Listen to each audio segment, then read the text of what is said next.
నాన్న, వీడే Gautam, Jennifer boy friend. ఆ టీవీ షోలో డాన్స్ చేసిన కుర్రాడే కదా? అయ్యుండొచ్చు. తనకి జెన్నిఫర్కి ఇంతకు ముందే ఏవేవో గొడవలు జరిగాయి.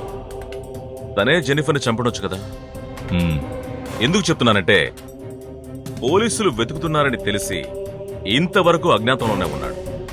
చనిపోయిన శామ్ తనతో మాత్రమే కాంటాక్ట్లో ఉన్నాడు. ఆ డివిడి గురించి శామ్ తనకి మెసేజ్ కూడా పెట్టాడు. సో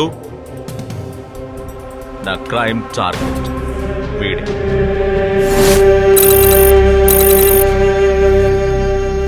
ఇదే పీటర్ ఎస్ కుమార్ ఇల్లు అనుకుంటా. ఎవరు లేరనుకుంటాను. అక్కడెవరు పెద్ద ఆయన ఉన్నట్టున్నారు. ఎక్కడ? హలో పెద్దాయనా, ఇటు ఇటు చూడండి. హలో, వస్తున్నారు.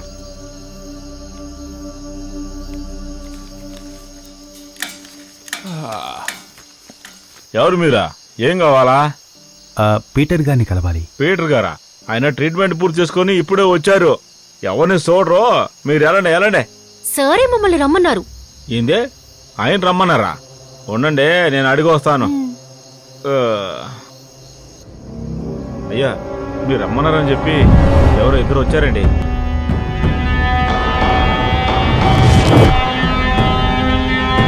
వాడంటే ఇంకా రాలేదు.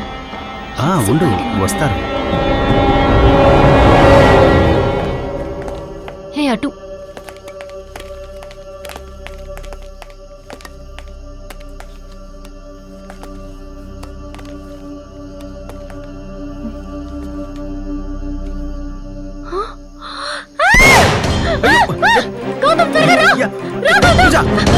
కంగారు పడకు, భయపడకు.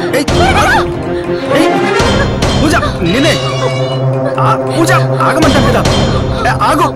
ఆగమంటానా? ఆగు. అసలు ఇక్కడ ఏం జరుగుతోంది? ఎందుకు మనల్ని షూట్ చేశారు? పిచ్చి పోలీస్, త్వరగా రావాలా? ఆల్రెడీ టెన్షన్ లో ఉన్నాను. చెప్పు. వీణ్ణి చూడడానికి వస్తున్నావని నాకు ముందే తెలుసుంటే నేను ఇక్కడికి వచ్చుండేదాన్నే కాదు. అంటే ఈయన ముందే నీకు తెలుసా? తెలుసు. ప్రతి సంవత్సరం జరిగే విఆర్ క్యాలెండర్ షో ఈ సంవత్సరం కూడా గ్రాండ్ గా జరిగింది. అందులో ఫైనల్స్ కి 3 సెలెక్ట్ అయ్యారు. ఆ 3లో లిండా అనే అమ్మాయి గెలుస్తుందని స్పాన్సర్స్ అందరూ పోటీ పడ్డారు. వ్యూవర్స్ ఓట్లు కూడా తనకే ఎక్కువ పడ్డాయి. తనే ఫైనల్స్ గెలుస్తుంది అనే సిచ్యువేషన్ లో నేను తనని ఇంటర్వ్యూ తీయడానికి వెళ్ళాను. ఫైనల్స్ అంటేనే టెన్షన్ ఆటోమేటిక్ గా వచ్చేస్తుంది కదా మేడం. దయచేసి బయటికి వెళ్ళిపోతారా? నీ ఇంటర్వ్యూ వద్దు, నాకేది వద్దు. నాకు బ్రతకటమే ఇష్టం లేదు. I just wanted to die. Interview తీయడానికి వెళ్లిన మమ్మల్ని లిండా తిట్టి పంపించింది. నేను విన్నది ఏంటంటే, లిండా అందాల పోటీలో పాల్గొనడం లిండా ఫియాన్సీకి అస్సలు ఇష్టం లేదట. తనని ఆ పోటీలో పాల్గొన్నదని హెచ్చరించాడట. విరక్తి చెందిన లిండా ఫైనల్స్ లో పార్టిసిపేట్ చేయకపోవడంతో మనీషా అగర్వాల్ అనే అమ్మాయి ఈ ఇయర్ విఆర్ క్యాలెండర్ షోలో విన్ అయ్యి టైటిల్ ని గెలుచుకుంది. అందాల పోటీలో పాల్గొనలేకపోయామన్న బాధని తట్టుకోలేక ఆ రోజు లిండా మా ఆఫీస్ మేడ మీద నుంచి దూకి ఆత్మహత్య చేసుకుంది. కానీ ఆత్మహత్యకి ప్రేరేపించినట్టుగా మా బాస్ సిద్ధార్థ్ మీద కేసు వేశారు. అతని కోర్టులో నిలబెట్టారు. నేనే సరైన టైంకి వెళ్లి లిండా తనుగానే ఆత్మహత్య చేసుకుందని మా బాస్ నిర్దోషని నిరూపించాను.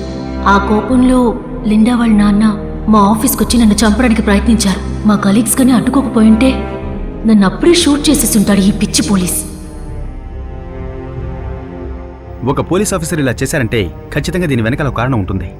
మనం ఇప్పుడు వెళ్ళి ఆయన్ని మీట్ అయితేనే నిజమేంటో మనకు తెలుస్తుంది. శామ్ గురించి కూడా మనకు తెలుస్తుంది. అందుకే చెప్తున్నాను, రా, ఆయన్ని వెళ్ళి మీట్ అవుదాం.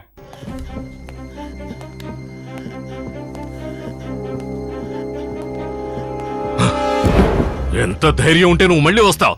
సార్, ఒక్క నిమిషం, తొందరపడకండి. నేను చెప్పేది వినండి. నేను శామ్ గురించి మాట్లాడాలి. శ్యామా? ఇప్పుడు అతను ఎక్కడున్నాడు? శామ్ చనిపోయాడు సార్. శ్యామ్ చనిపోయాడా? అవును సార్. శామ్ మా ఫ్లాట్లోనే ఉండేవాడు సార్. తను నా ఒక్కడితోనే మాట్లాడేవాడు. మీ గురించి ఆల్రెడీ ఒకసారి నాతో చెప్పాడు. కానీ చివరి వరకు తనకున్న ప్రాబ్లం నాతో చెప్పనే లేదు సార్. చావడానికి ముందు మీ ఇంటికి పంపాల్సిన లెటర్ని మా లెటర్ బాక్స్లో వేశాడు సార్.